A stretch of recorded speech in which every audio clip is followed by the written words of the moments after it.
According to a survey, the movement of goods between the EU and Great Britain will take significantly longer due to Brexit. Experts fear supply bottlenecks and rising prices for consumers. Since the beginning of the year, delays in trade between the UK and the EU have increased significantly.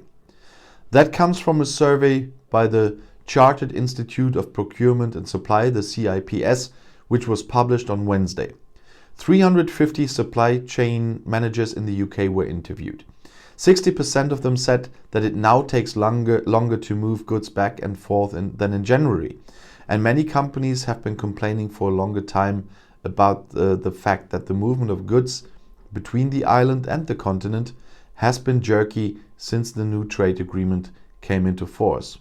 Or Brexit finally came into force, I would call that. For example, there have been reports of long waiting times at border checks and controls. At the turn of the year, the UK had left the European internal market and the customs union.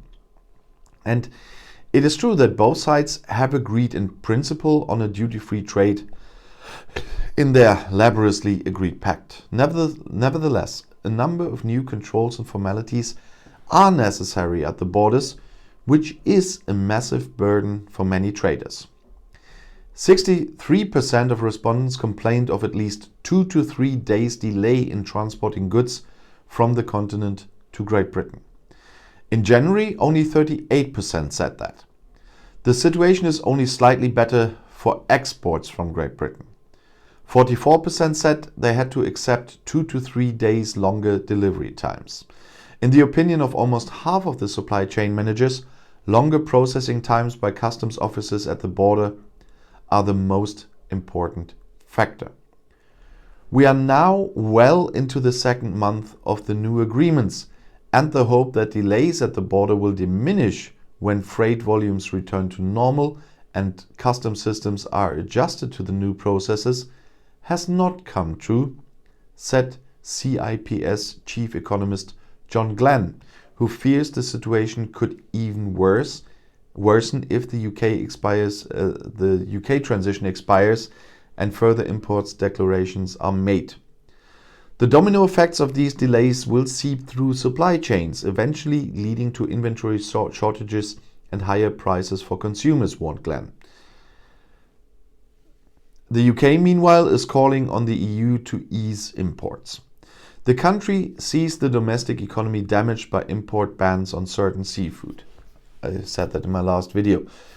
And they said there is no significant or technical justification for the European Commission to ban the import of live mussels from Class B waters, said a spokeswoman for the British Environment Ministry when asked by the German press agency. Mollusks from the cleanest, according to an EU classification, category A waters can be imported into the EU without being cleaned beforehand.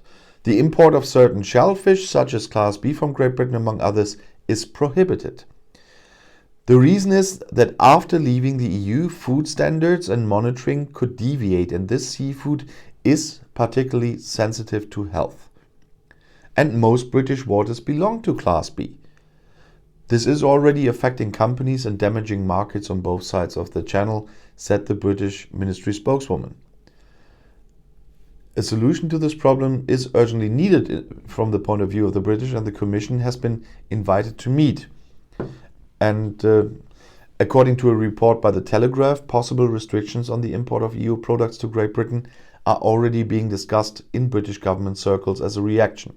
However, there's no confirmation for this, but it would really be childish and bollocks. The ministry instead referred to rules for importing EU products into the UK that could expire later this year. But there are some other things that can expire within 30 days on the EU side. Just saying.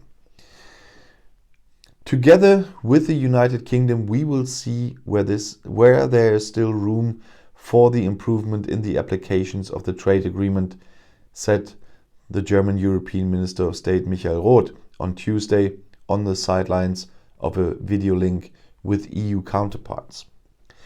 At the same time, the Social Democrat politician made it clear that at least one part of the trouble came as no surprise. It was inevitable that Britain's exit from the EU and the exit from the internal market would lead to a break in the links we had built for more than 40 years. The EU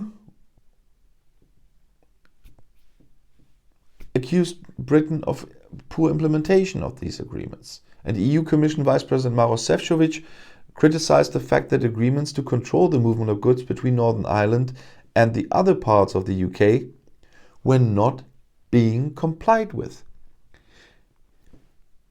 He also criticized misinformation from traders or to traders and the lack of access to customs data by EU representatives. So there's a lot of homework to be done by the British government. And instead of calling for always more time, more extensions, do your homework.